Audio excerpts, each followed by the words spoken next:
os quatro ventos do céu, saindo de onde estavam perante o Senhor de toda a terra.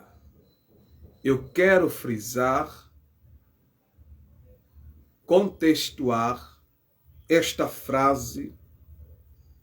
Estes são os quatro ventos dos céus. Quero titular esse tema para hoje: os quatro ventos do céu. Os quatro ventos do céu. Os quatro ventos do céu.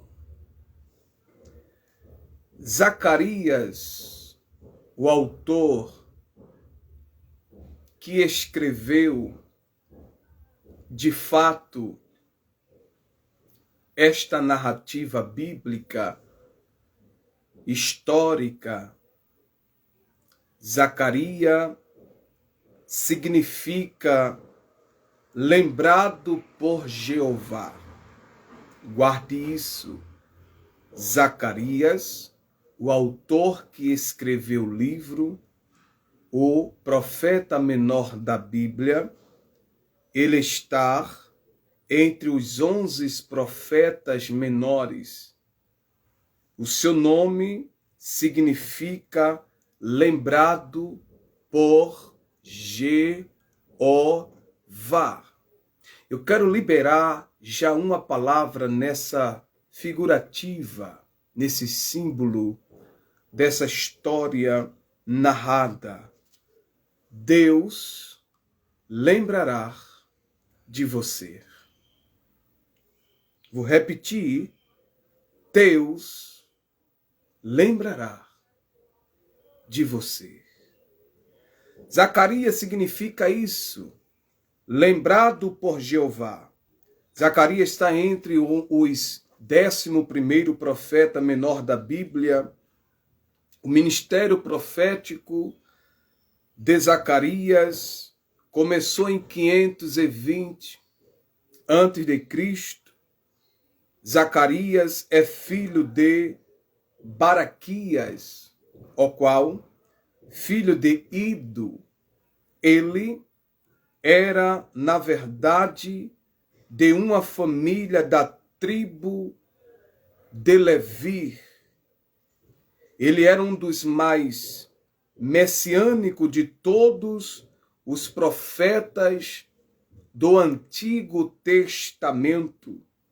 O profeta Zacarias era um jovem senhor. No seu capítulo de número 2, no verso 4, a Bíblia registra a sua juventude e ele disse: corre, fala a este mancebo, ou em outra tradução, a este jovem, dizendo: Jerusalém será habitada com as aldeias sem muros, por causa da multidão, nela, dos homens e dos animais. Porque o profeta jovem Zacarias está dizendo: corre, fala a este jovem ou mancebo, dizendo: Jerusalém será habitada como as aldeias sem muros. Você sabe que a palavra muros, ela nos dá uma ênfase de proteção. E o profeta está a escrever que Jerusalém está como se fosse sem muros, sem proteção. Lembra do profeta ou Neemias, que era um dos mordomos do rei Artaxerxes, e lá ele era o copeiro que servia o vinho. Mas no capítulo 1, Hanani, um dos seus irmãos, trouxe uma nova notícia para ele, a dizer que as portas de Jerusalém foi queimada, os muros foram totalmente derribados, e Neemias, ele chorou, ele se humilhou, ele jejuou, ele se consagrou, ele louvou, ele cantou, mas também ele confessou os pecados dos seus pais e dos seus também. Neemias foi com uma missão direta de Deus para fazer uma grande obra, para levantar os muros de Jerusalém. Muros sem proteção é um crente que não anda com a palavra. O crente que não tem proteção, o crente que não é coberto pela palavra, pelos muros, ele está sem proteção. Muro fala de doutrina, proteção, é igreja edificada. Igreja aqui, não estou referindo do templo, estou falando de nós. Igreja, nós temos que estar com os muros levantados.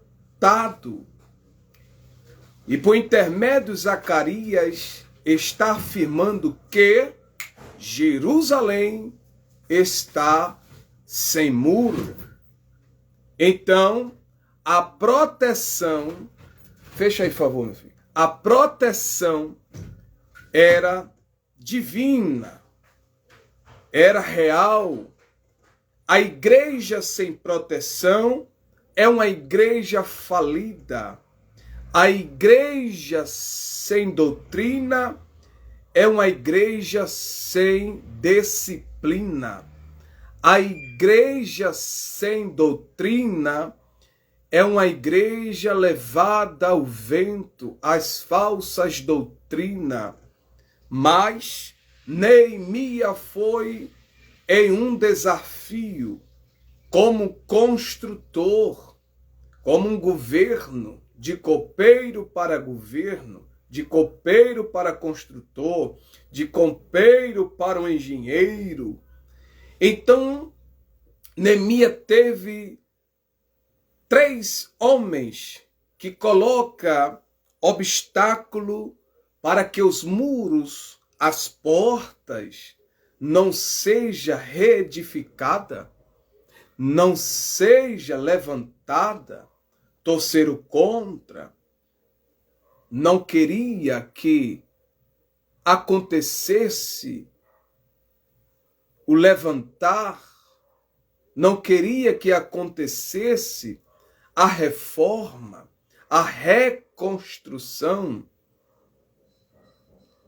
Mas é bem verdade que estes homens foram confrontados por este homem de Deus. E a Bíblia destaca que em 56 dias Neemias construiu. E alguém tentava parar Neemias. Mas Neemias dizia: estou fazendo uma grande obra e não posso parar. Vai aparecer Gesem para querer parar. Vai aparecer muita gente na sua vida para paralisar. Mas a resposta que você dará para esta pessoa é: estou fazendo uma grande obra e não posso parar. Zacarias, ele foi o profeta que voltaram do exílio depois dos 70 anos, quando estava exilado. A missão de Zacarias com a de Ageu, o profeta menor, era de despertar o povo que voltassem ou voltando-se do cativeiro para completarem a reconstrução do templo. E a Bíblia destaca no livro de Esdras. Se você está com a sua Bíblia em sua casa, é muito importante você analisar os fatos, a história e aprender anotando do que está se pregando, se falando. Olha o que a Bíblia diz no livro de Esdras, no seu capítulo de número 5, primeiro. E os profetas Ageu e Zacarias, filho de Ido, profetizaram aos judeus que estavam em Judá e em Jerusalém, em nome do Deus de Israel, lhe profetizaram. No capítulo 16, no verso 14, a Bíblia ainda destaca a dizer: e os anciões dos judeus iam edificando e prosperando pela profecia do profeta Ageu e de Zacarias, filho de Ido, edificaram a casa e a aperfeiçoaram conforme ao mandado do Deus de Israel, conforme ao mandado de Ciro e de Dário e de Artaxerxes, os 3 reis da Pérsia. E acabou-se esta casa no dia 3º do mês de Adar, que era o 6º ano do reino Dário. Preste bem atenção que o profeta estava profetizando a palavra de Deus, a mensagem recebida do trono, e transmitia para o povo. Era a função dos profetas. Me lembro-me em Ageu, no seu capítulo 1, Ageu desperta o povo judeus que estava exilado 70 anos. E lá eles começou a ser liberados. O que eles não construíram na sua juventude, vai começar a construí-la após já chegando às suas velhice.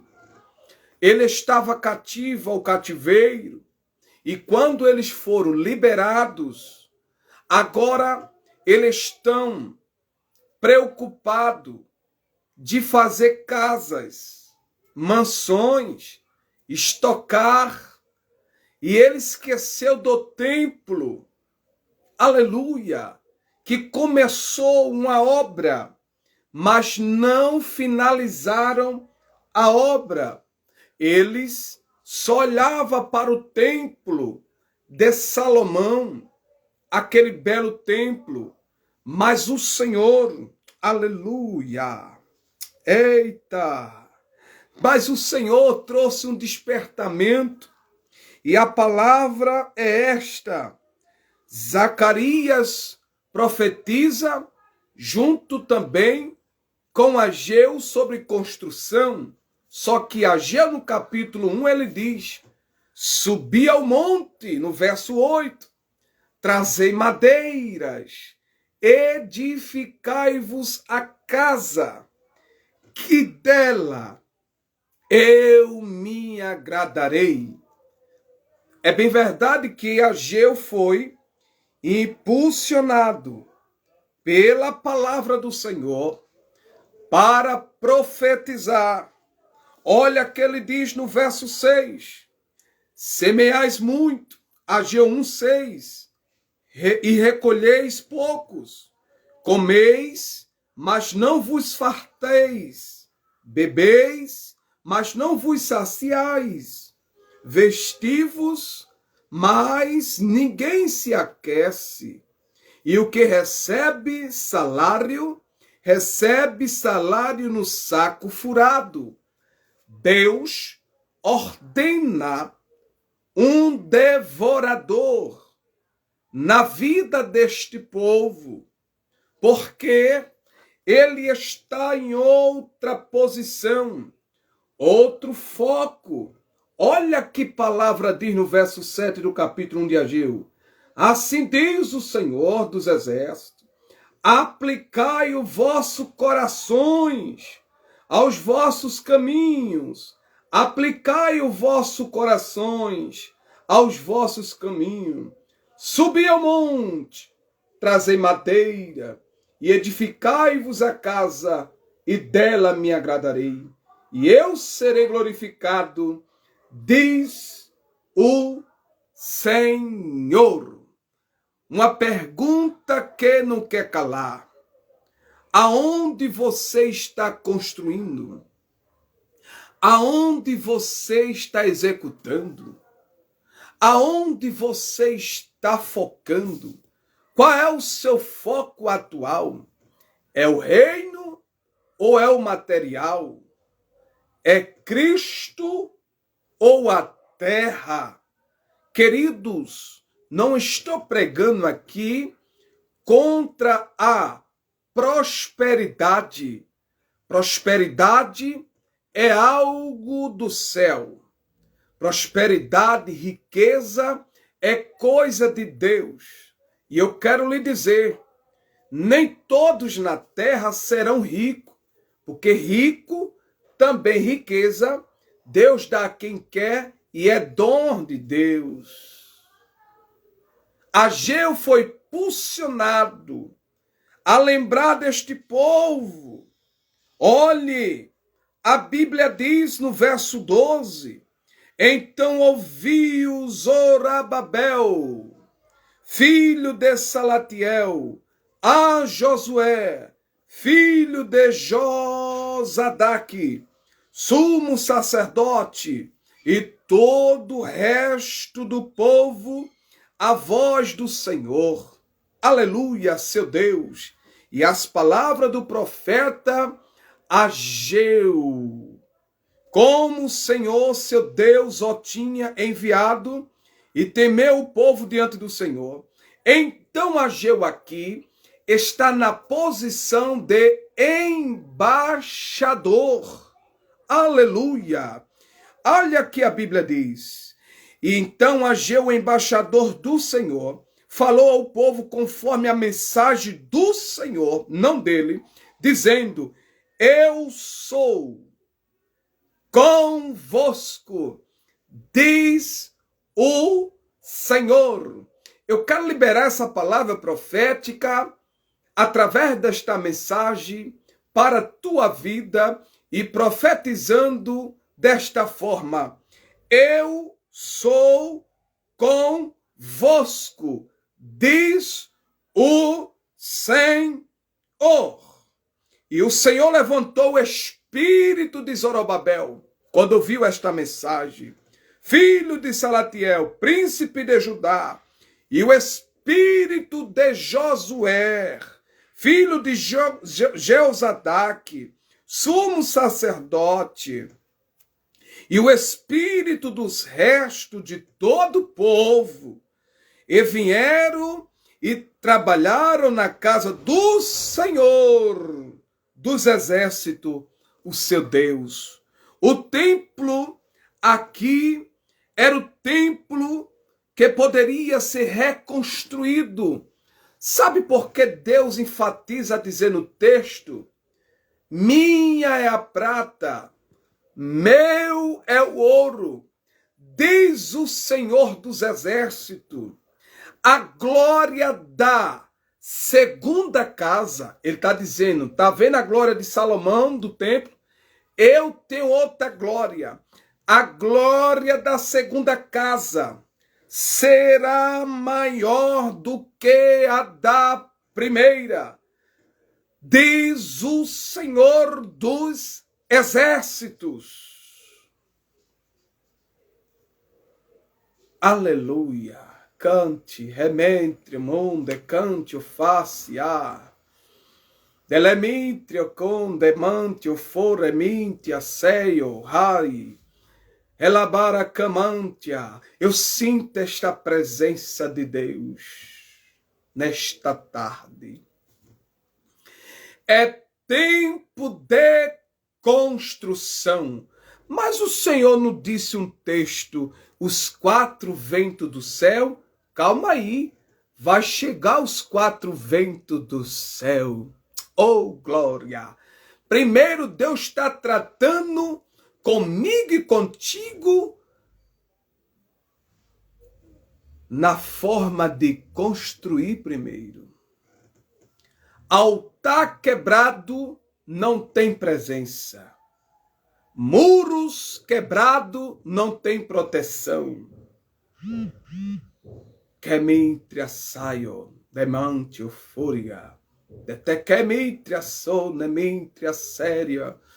Ah, Jesus, que coisa linda. Altar quebrado não tem a sensibilidade da presença de Deus. E muros derrubados não tem proteção. Deus está falando nesta tarde para mim e para vós. Construa altar e levante muros. Lamantricamácia. Meu Deus, que coisa linda. Aleluia. Coisa linda que Ageu vai dizer para este povo. No verso 6 do capítulo 2, ele diz assim, porque assim diz o Senhor, ó igreja, é o único livro da história da humanidade que se diz, assim diz o Senhor. Eu tenho diversos livros ali, montes de livros, expositivo, comentário, histórico, geográfico, diversas ferramentas de trabalho para exposição da palavra, mas nenhum deles diz assim, assim diz o Senhor, a não ser este livro que diz, assim diz o Senhor. Elemitria Soria. Porque assim diz o Senhor dos Exércitos. Ainda uma vez, capítulo 2 de Ageu, verso 6. Daqui a pouco, e farei tremer os céus, e terra, e mar, e a terra seca, e farei tremer todas as nações, e virá o desejado de todas as nações, e encherei esta casa de glória, diz o Senhor dos Exércitos. Você sabe o que é isso?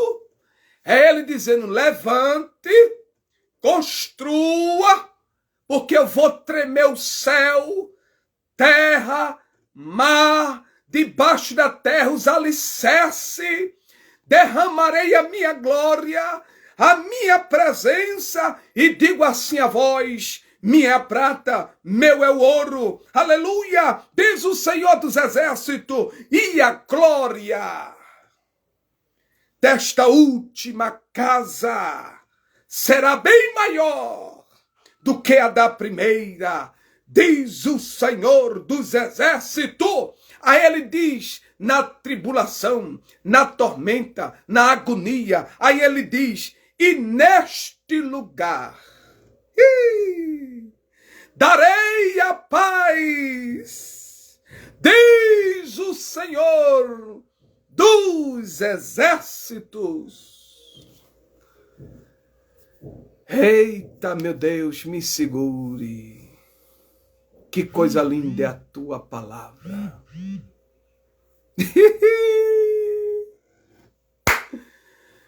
Eita, camantria seremintio comonde camanácia.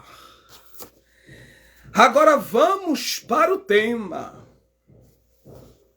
Os quatro ventos dos céus. Zacarias é um livro nada mais nada menos que contém a escatologia profética. É um livro escatológico como ele, como o profeta Daniel. Algumas partes do profeta Ezequiel do livro tem uma parte escatológico. Capítulo 1 é escatológico.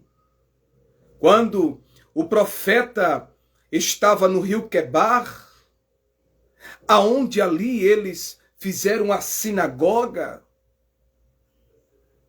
Tel Abib, lugar de habitação que eles ficavam, ó glória. E o moço profeta, nos seus 33 anos, por aí, ele teve uma visão extraordinária que há uma certa dificuldade de interpretação, porque é muito profundo, escatológico. Isso aqui não é a minha área, isso é a área dos reverendos, como Napoleão Ribeiro Falcão, como o saudoso Gilberto, pastor Gilberto, como o saudoso pastor Severino Pedro, como o pastor Abraão Almeida. São pessoas que são profundo na escatologia. Então o moço está na Mesopotâmia e vendo visão de Deus, face de boi, face de leão, face de águia e etc. Ele vê rodas que girava pelo ser espiritual. E esse ser espiritual aqui está falando de querubins. E sobre uma roda grande, dentro de outra roda, havia muitos olhos que olhavam para todas as partes. Isso aqui é escatológico, é profundo. Então estou falando de Zacarias capítulo 6 e o verso 5. Os quatro ventos do céu.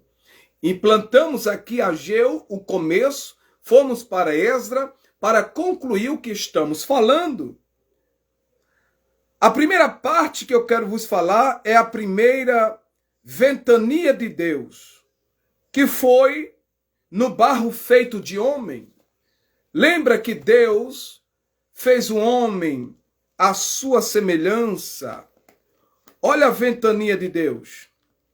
Deus pega um barro e sobre este barro ele desenha o seu modelo. Ele faz o seu desenho. E em Gênesis capítulo de número 2, a Bíblia vai falar sobre essa ênfase e o versículo de número 7. Olha que o texto vai nos ensinar. Olha que a Bíblia diz. E formou o Senhor Deus o homem do pó da terra e soprou em seu narizes o fôlego da vida, e o homem foi feito alma vivente. Aqui se inicia o vento, a ventania de Deus, o assopro, que quer dizer ruachem. O assopro de Deus está chegando na sua vida. Ruache. Ainda no mesmo livro, no capítulo de número 3, e o verso 19, a Bíblia diz, olha o que o texto diz, Gênesis, capítulo 3, e o verso de número 19. No suor do teu rosto comerá o teu pão até que tomes, ou até que torne a terra, porque dela foste tomado, porquanto és pó, e em pó te tornará. Por que ele está dizendo isso? Porque Deus, ele formou o homem do pó, do barro, construiu, fez a sua beleza com as suas próprias mãos. E agora ele está narrando que somos alma vivente através dele, pelo seu sopro. Então ele já confirmou no 3, no verso 19. Comerás o teu pão até que te torne a terra, ou seja, do pó vieste, do pó retornarás. Aí, Isaías, o profeta messiânico, no capítulo de número 64, se você tiver com a Bíblia, é uma benção para você deixar por escrito, analisando o texto, as narrativas da exposição da palavra. Isaías, messiânico 64, ele diz assim no seu verso de número 8. Olha o que diz a palavra. Mas agora, ó Senhor, tu és o nosso Pai, nós o barro, e tu o nosso oleiro, e todos nós obra das tuas mãos. Primeiro vento veio da formação. Sopro de vida. Aí ele 3,19 diz, tu é barro, tu vai comer do fruto até tu tornará a sepultura. A Isaías messiânico diz, mas agora, ó Senhor, tu és nosso Pai, nós, o barro, e tu, o nosso oleiro, e todos nós, obra das tuas mãos. Lembra de Jeremias, capítulo 18? Que a Bíblia diz que Deus falou com Jeremias e disse, Jeremias, levanta-te e desce e vai até a casa do oleiro. Que coisa linda! E lá ele viu um oleiro trabalhando. Ele disse, está vendo o oleiro trabalhando? Assim sou eu. E o barro? Assim sois vós. Assim é Israel. Assim é Judá. Assim é meu povo. A primeira ventania. Olha que Jó diz. O livro de Cântico Poético de Jó, no seu capítulo de número 33 e o 4. Olha que Jó fala sobre essa formação que nós estamos falando primeiro, ventania. 33 de Jó e o verso de número 4. O Espírito de Deus me fez e a inspiração, o Espírito de Deus me fez e a inspiração do Todo-Poderoso me deu vida. Ainda no texto que nós estamos lendo, aqui o Espírito de Deus me fez e a inspiração do Todo-Poderoso me deu a vida. Isaías capítulo 2, 22 diz, deixai-vos, pois, do homem, cujo fôlego está no seu nariz. Porque, aleluia, aí ele diz, por quem que se deve ele estimar? Aí o salmista 156, ele diz, tudo quanto tem fôlego, louve ao Senhor. Aí o salmista, ele declara no Salmo 103, e o verso de número 14 ao 17, olha que o texto diz: pois ele conhece a nossa estrutura, lembra-se de que somos pó, porque o homem são seus dias como a erva, como a flor do campo, assim floresce, pois, passando por ela, o vento logo se vai, e o seu lugar não conhece mais. Mas a misericórdia do Senhor é de eternidade e eternidade sobre aqueles que o temem, e a sua justiça sobre os filhos dos filhos. Glória a Deus.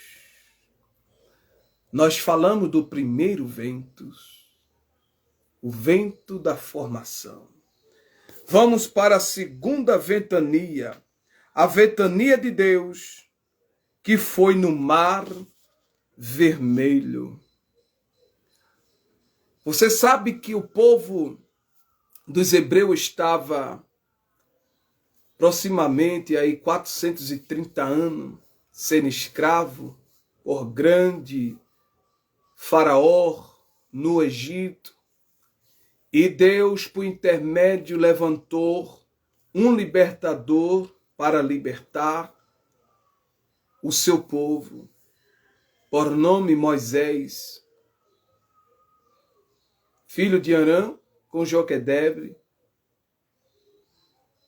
Seus pais tiveram Moisés no tempo de matança e de morte, por ordem governamental, melhor dizer. Então Moisés foi lançado no rio Nilo, com um cesto e abetumado, e o menino chorava enquanto a sua princesa do rei iria tomar banho às margens do rio Nilo, e Miriam, de estatura ali quase seus 15 anos, de 13 a 15 anos, segundo historiadores, já sabia que Moisés foi colocado sobre o meio dos juncos, nas beiradas dos rios, e se ouvia um grito do choro do menino. Deus usou a lágrima daquele menino para dias futuros da libertação da nação, do povo de Deus. É bem verdade que quando ela ouve o grito do menino, e Miriam, irmã de Moisés, ambos estavam juntos, e ela, por intermédio, sabia que era o seu irmão, que sua mãe amamentou por 3 meses e abandona naquele junco. Mas segundo o historiador, diz que ela coloca no local certo, porque primeiro ela estudou a biografia, ela estudou o cenário, ela planejou o horário, tudo o que iria acontecer para que alguém resgatasse Moisés, que significa tirado das águas. É bem verdade que quando ela ouviu e chamou a atenção dela, e quando abriu o cesto, e ela viu aquela beleza de Moisés, e vindo aquela beleza, Deus bradou o coração da filha do faraó para cuidá-lo. E ele se torna agora um dos filhos. Ele é criado, só que Miriam usa a estratégia e diz: quer que arrume uma ama para que cuide. E a filha concordou de Faraó, disse sim. E Miriam pega o seu irmão e leva para sua própria mãe. A mãe que não poderia cuidar nem criar, agora está sendo beneficiada para cuidar, para educar, para ensinar os princípios primordial do Torá, da lei, do Pentateuco e com os conhecimentos cultural do Egito. Então Moisés está em dois lados: aprendizado familiar, histórico dos hebreus, até os 13 anos de idade, tem que ler o Pentateuco, tem que estar formado, estudado. Moisés já estava apto, cresceu, estudou nas filosofias do Egito, das melhores faculdades. Moisés era filósofo, tinha uma filosofia tremenda, conhecimento. E o doutor Lucas, em Atos dos Apóstolos, capítulo 7, e alguns versículos ali, você vai ler em 26, 27, 28, por ali por 30, você vai ver que Moisés era um homem douto, cheio de conhecimento teológico, sabia de muitas formações culturais, filosofia. Ele sabia da temática. Ele era um homem muito douto, mas quando Deus a chama, ele diz: eis que sou pesado de língua, e queria ser encaminhado esta chamada para o seu irmão Arão. Aí que vem a segunda ventania. Está no capítulo 15, quando Moisés é fugido do Egito por matar um egípcio, vai para a casa de Arão, ali passa um período de 40 anos, após 40 anos anda 40 anos peregrinando no deserto, já está com 80, e com 120 anos chega o resgate total do libertador, libertando seu povo. A travessura do Mar Vermelho, a mais conhecida. E aí que está o assopro da ventania de Deus para vocês. Aí está a ventania de Deus que se cumpriu em Êxodo 15, do verso 8. A Bíblia diz que quando o povo estava sendo retirado do Egito, o povo sofreu muito, amassava barros, fazia tijolo, levava chicotada, comia alho, pepino, coentro, melão. E agora, por intermédio, está sendo resgatado, está faltando alimento, está faltando água. Olha, um rebuliço. Entra a murmuração, entra a revolta, quer voltar para o Egito, quer voltar para o sofrimento. Porque toda libertação precisa de um libertador. E a fase da libertação é por etapas. Não é fácil. E a Bíblia vai dizer que a segunda ventania começou a acontecer aqui, no capítulo 15. E o verso de número 8. E com o sopro dos teus narizes, vou repetir lá. Êxodo capítulo 15, verso 8. E com o sopro dos teus narizes, amontoaram-se as águas, as correntes pararam como montão, os abismos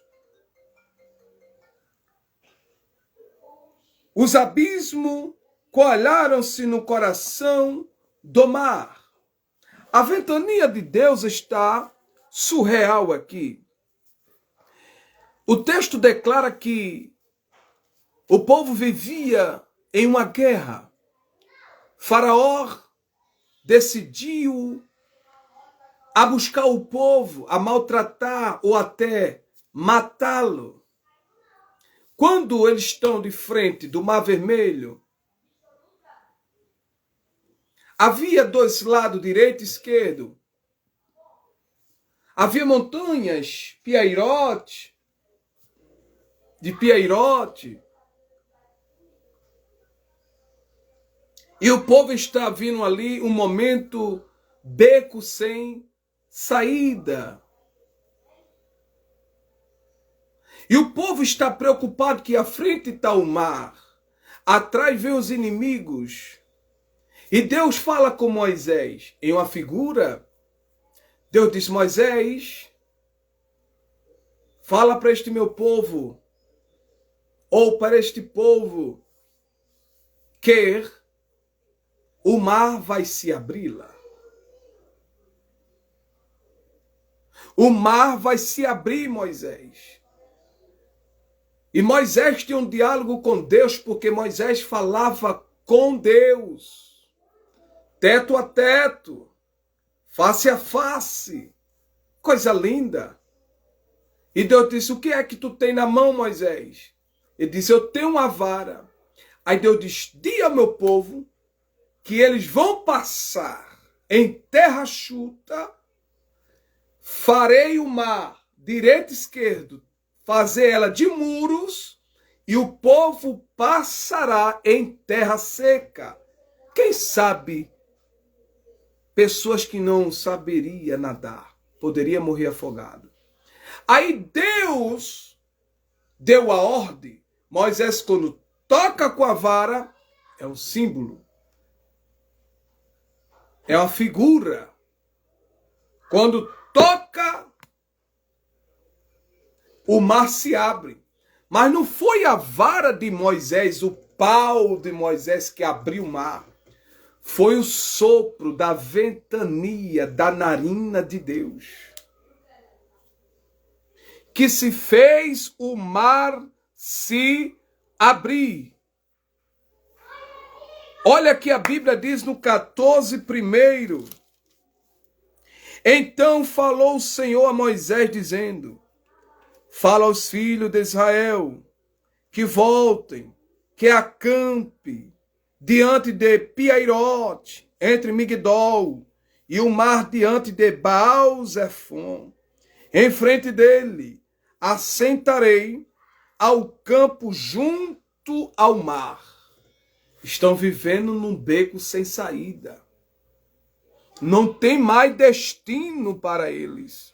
No verso 6 a Bíblia diz: e aprontou o seu carro e tomou consigo o seu povo. Aí a Bíblia diz no verso de número 9: e os egípcios perseguiram-nos todos os cavalos e carros de Faraó e os seus cavaleiros e o seu exército, e alcançaram-nos acampados junto ao mar, perto de Piairote, diante de Baal-Zefon. Aí o texto ainda vai afirmando, no verso 10, e chegando os filhos de Israel, levantaram os seus olhos, eis que os egípcios vinham atrás deles.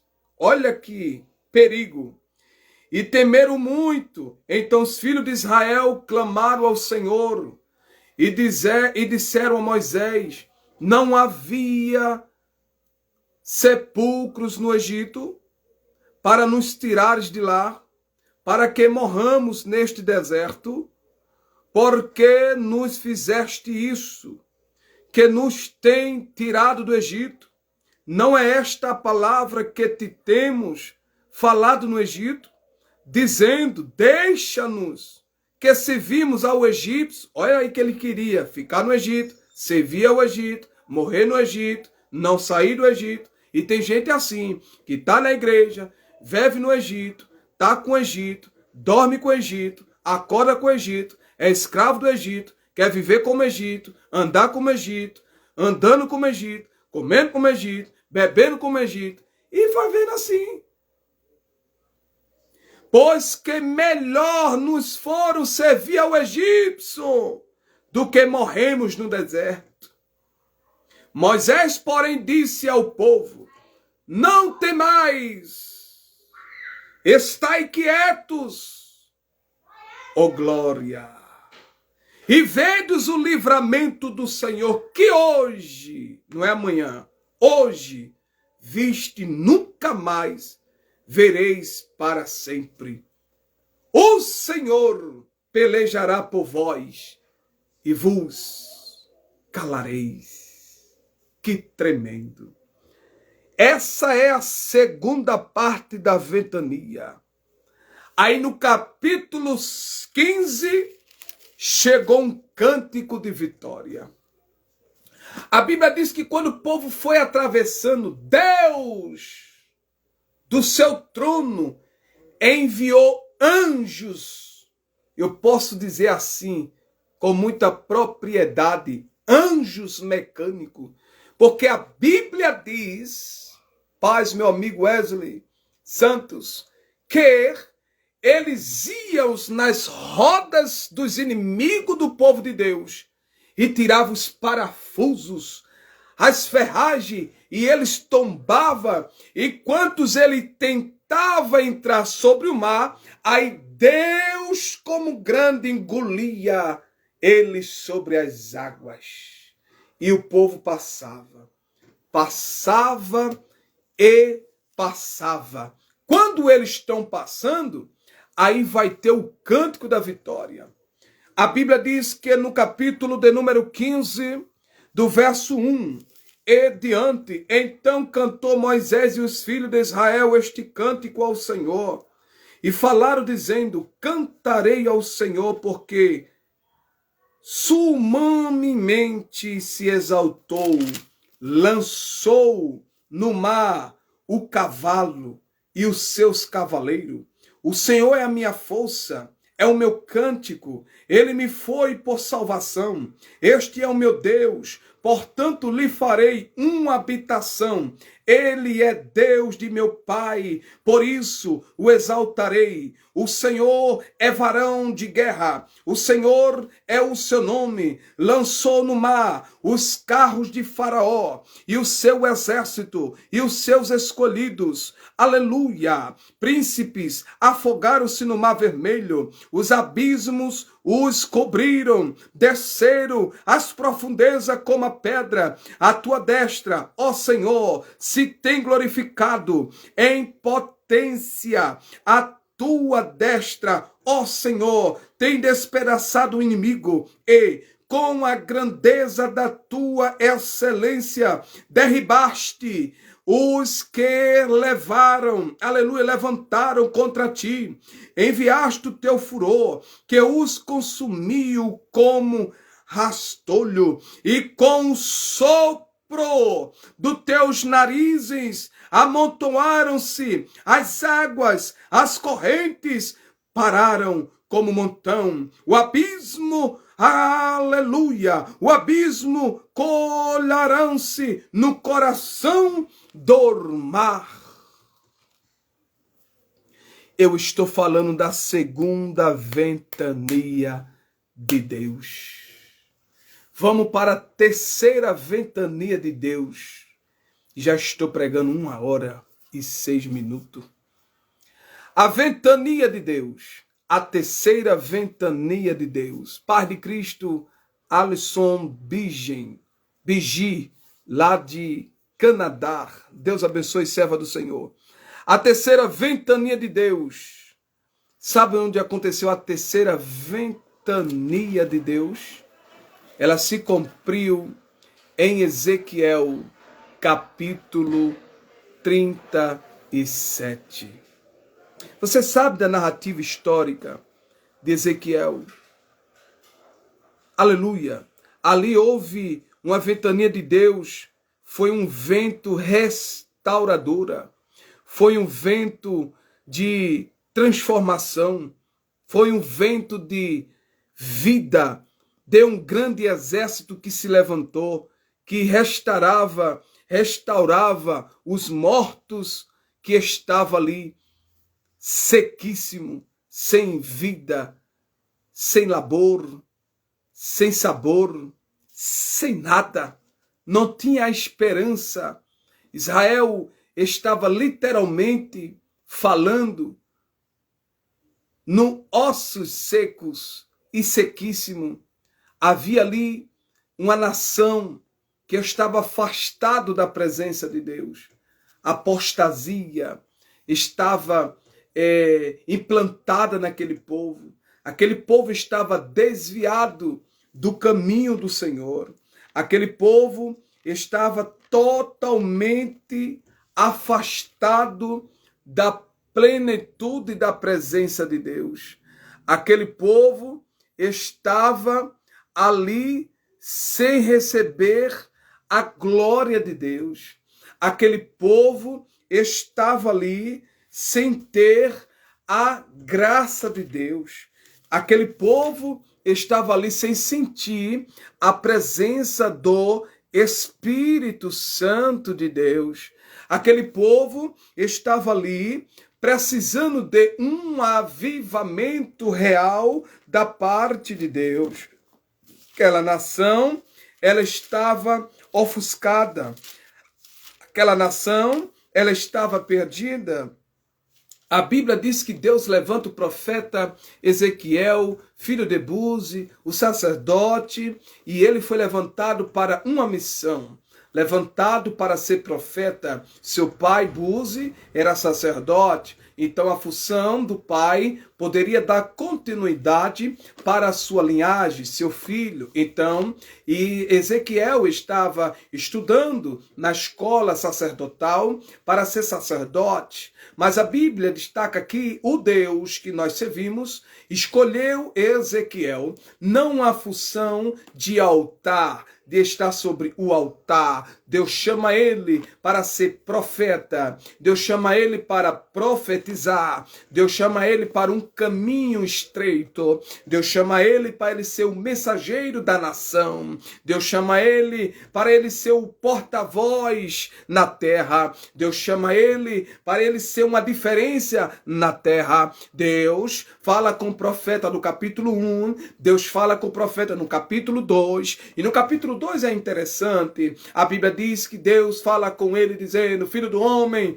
põe-te de pé, porque eu falarei contigo. Põe-te de pé, porque eu falarei contigo. Aí a Bíblia diz que ele se levanta e fica de pé. Mas no capítulo 3, a Bíblia diz que ele levanta de novo, porque Deus diz a ele: Ezequiel, come deste rolo. Aleluia. Deus estava dando a ele presente um rolo. Este rolo era um rolo terrível. Era a palavra, era o papiro, era os carmesim, era o livro que mantinha Ezequiel alimentado. Ezequiel se levanta, Ezequiel obedece. Ezequiel foi andado por Deus em espírito de diversas maneiras. No vale de Osso Seco, ele está andando em espírito. Deus pega Ezequiel e leva para uma nação a qual, quando ele olha a nação, o lugar é caótico, o lugar não é favorável, o lugar é assustador, o lugar é de terror, o lugar é de perigo, é de pânico, é muito feio. E a Bíblia diz que Ezequiel ouviu de Deus: Ezequiel, meu filho, poderão viver estes ossos? E a Bíblia diz que Ezequiel disse: Senhor Jeová, tu, ó, sabes. Então, Ezequiel viu que aos seus olhos ali estava uma nação morta. Ali estava mortalidade. A nação ali está passando por mortalidade. Ezequiel não está na Torre Eiffel ali na França. Ezequiel não está na Turquia. Ezequiel não está como no Canadá, que está aí a nossa irmã assistindo. Ezequiel não está na Disney, ali em Flórida. Não, Ezequiel não está em Madeira, ali em Portugal. Não, Ezequiel foi levado a um lugar de cenário de cemitério, de ver ossos, crânios, de ver caveiras, defuntos que viveram e agora não tem mais vida. Ezequiel não está indo para Dubai e ver aquelas belezas daqueles prédios, daquelas águas, daquelas luminárias. Não, Ezequiel, ele está em um cenário muito caótico, e a visão nos traz para ele um algo que assusta, um algo que tira o seu prazer de estar naquele ambiente. É por isso que Deus disse: poderão viver. E ele disse: Senhor Jeová, Tu o sabe. O interessante é que o efeito da sobrevivência daquela nação, Deus via aquela nação não como osso seco, mas a visão do profeta era osso seco. A visão do homem era mortalidade. A visão de Deus era restituição. A visão do homem era falível. A visão de Deus era restituição. Era reconstrução, era ressurreição.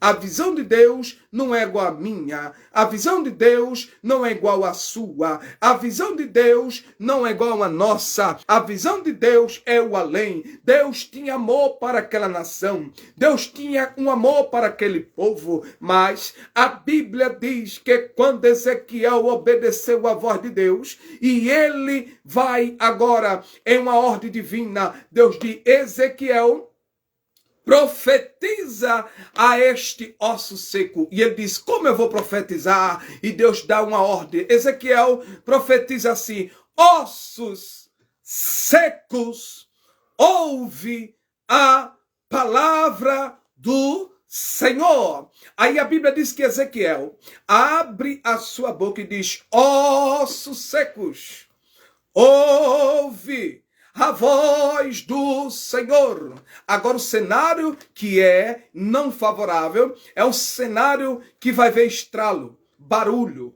estrondo. Aleluia, aleluia, barulho, estrondo, barulho, estrondo, barulho, estrondo.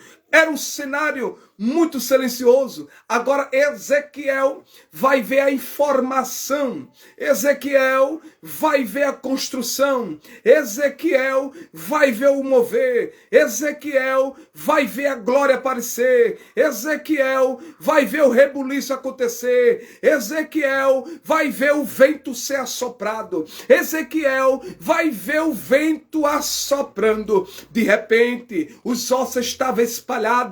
Deus não confunde ossos de ninguém. O que é seu é seu. O que é meu.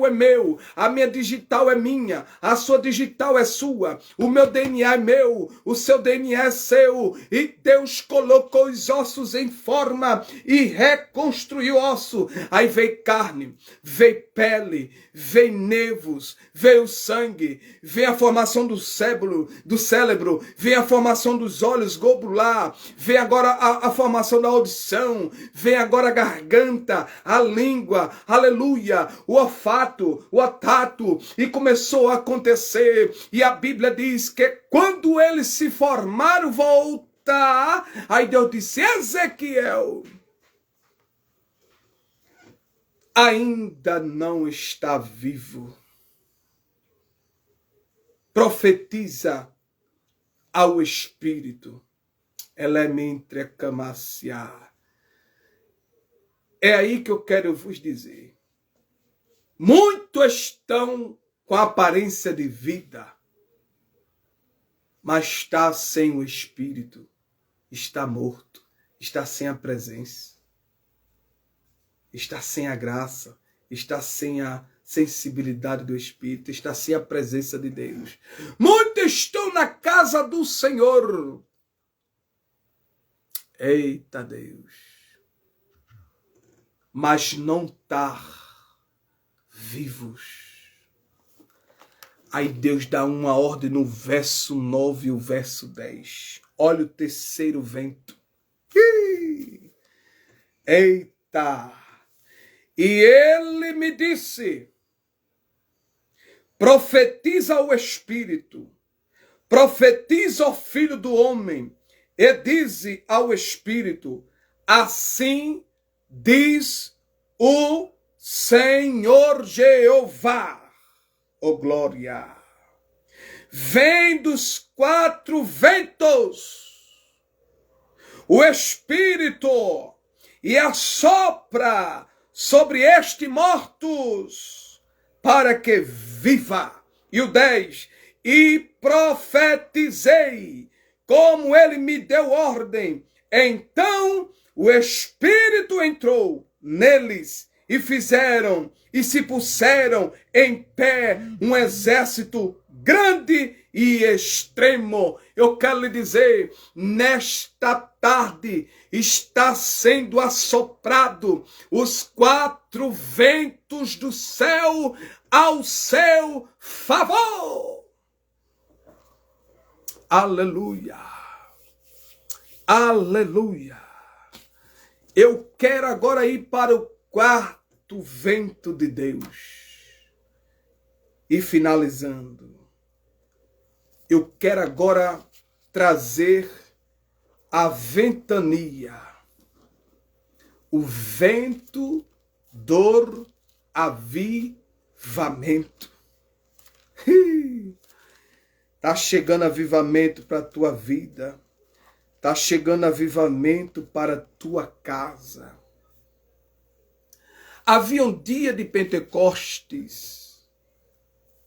Era uma festa anual celebrada no dia seguinte ao 7º sábado depois da Páscoa, que se encontra em Levítico capítulo 23, do seu versículo 15 ao 16. Como a data era determinada pela passagem de uma semana, dentre esta algumas semanas, 7 semanas, era frequentemente chamada festa da semana. Haja visto que a palavra aqui, literalmente, Pentecoste, era uma das 3 maiores festas anuais que é celebrada pelos judeus naquela época.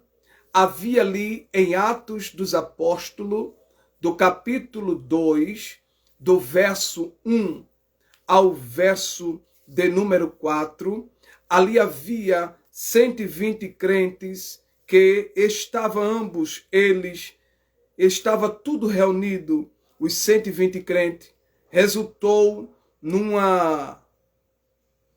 derramamento efetivo da sua história, transformando a vida de 3.000 pessoas, a única naquele dia, em um único dia só, melhor dizer. Então agora eu quero vos trazer a 4ª ventania de Deus.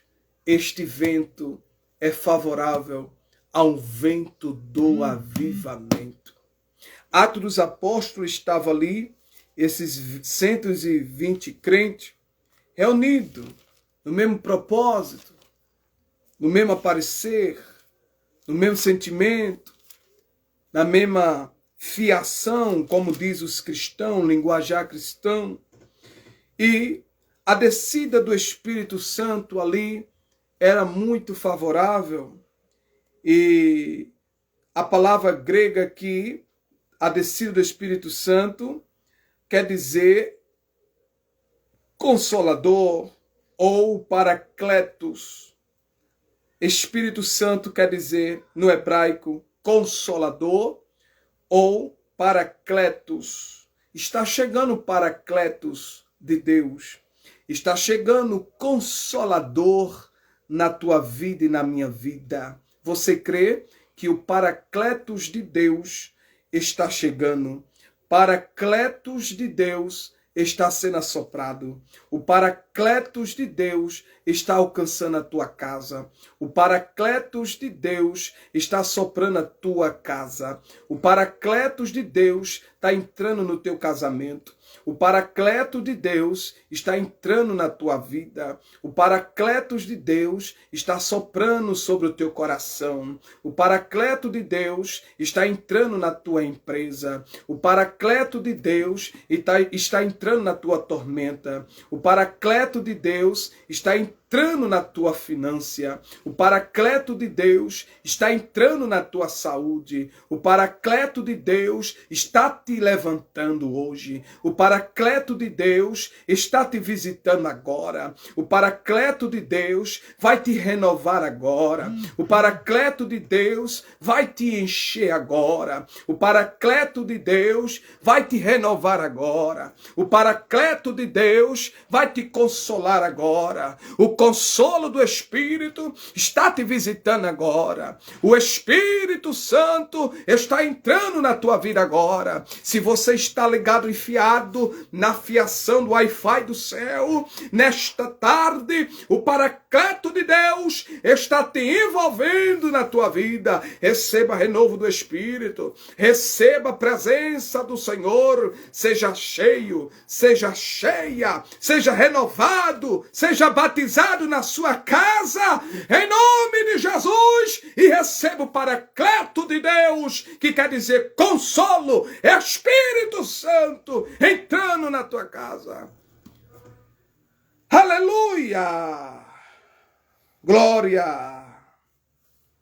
No hebraico quer dizer Paracleto, no grego quer dizer consolador. Espírito Santo está entrando na tua vida. E a Bíblia diz, e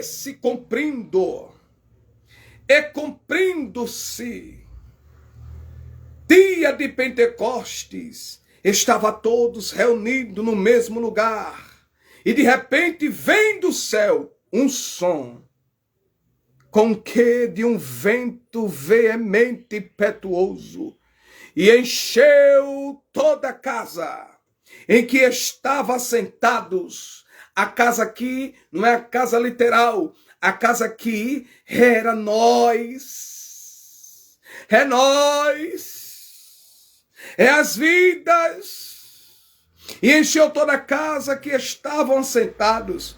E foram vistas por eles línguas repartidas como que de fogo, as quais pousaram sobre cada um deles, e todos, no plural, todos, cheios do Espírito Santo, e começaram a falar noutras línguas, conforme o Espírito Santo lhe concedia que falassem. Oh glória! Elemantria, camantria, eufóriga. Se prepare que o Paracletos de Deus será soprado na sua vida, em nome de Jesus. Consolador. Está chegando consolo na sua vida. Está chegando consolo na sua vida. Está chegando consolo na sua história. Aleluia.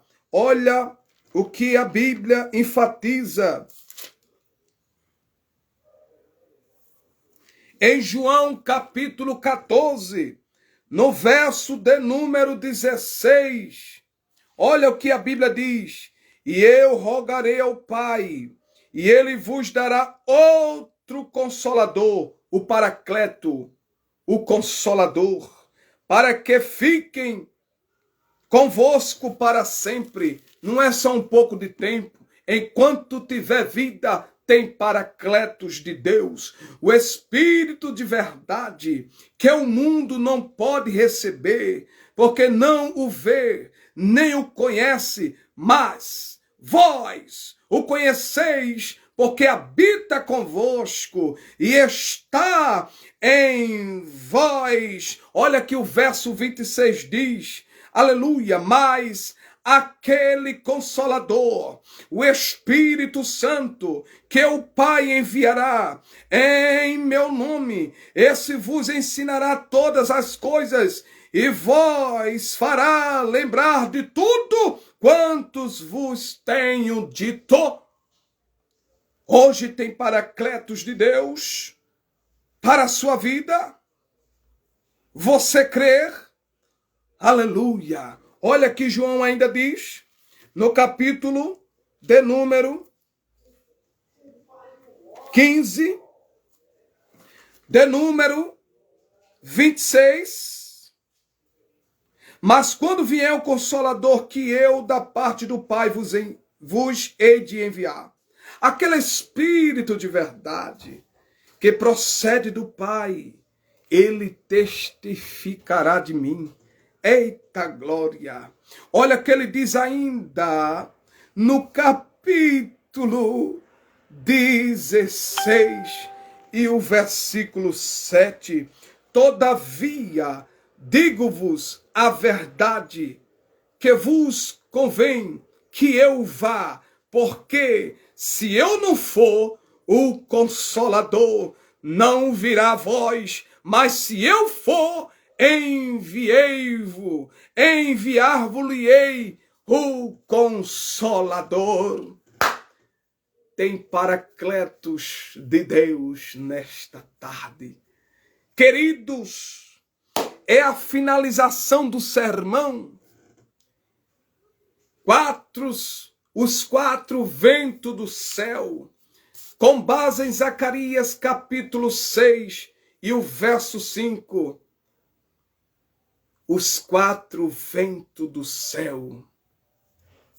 Esta tarde, eu creio que você foi edificado pela poderosa palavra de Deus. O paracleto de Deus, o consolo de Deus, ela está na sua vida. O vento está soprando na sua casa. O vento de Deus está operando na tua vida. Eu estou pregando 1h30 para te dizer, Bíblia, mensagem de Deus, para lhe dizer que tem hoje uma direção esta palavra. Os quatro ventos do céu está sendo assoprado na sua vida. Quem foi edificado com esta palavra? Diga assim, eu creio. Escreva aí, eu creio. Só quem foi edificado, quem sentiu essa grandeza da glória de Deus. Alamanda que me assúria. Eita, Deus tremendo. Deus grande. Quero mandar um abraço para minha amiga missionária que está aqui, acabou de chegar. Missionário Érica de Olinda, Pernambuco. A irmã pregadora, serva do Senhor lá de Sergipe. A nossa irmã querida Adeilde Andrade, que em breve, se for da vontade de Deus, eu queria muito que essa santa de Deus trouxesse uma palavra para nossas vidas aqui na Live da Bênção. Nosso amigo Wesley lá de Mato Grosso do Sul, nossa irmã Claudenice, Cal lá de Recife, Alisson Begi lá de Canadá, vai ficar salvo em nome de Jesus. Nosso irmão Wesley tem cântico hoje para louvar, para nós finalizar a live, um cântico, para nós adorarmos ao Mestre. A irmã Adeilde Andrade é uma bênção de Deus também. Já ouvi-la pregando na sua live, na live do meu amigo Gerivan. Glória a Deus.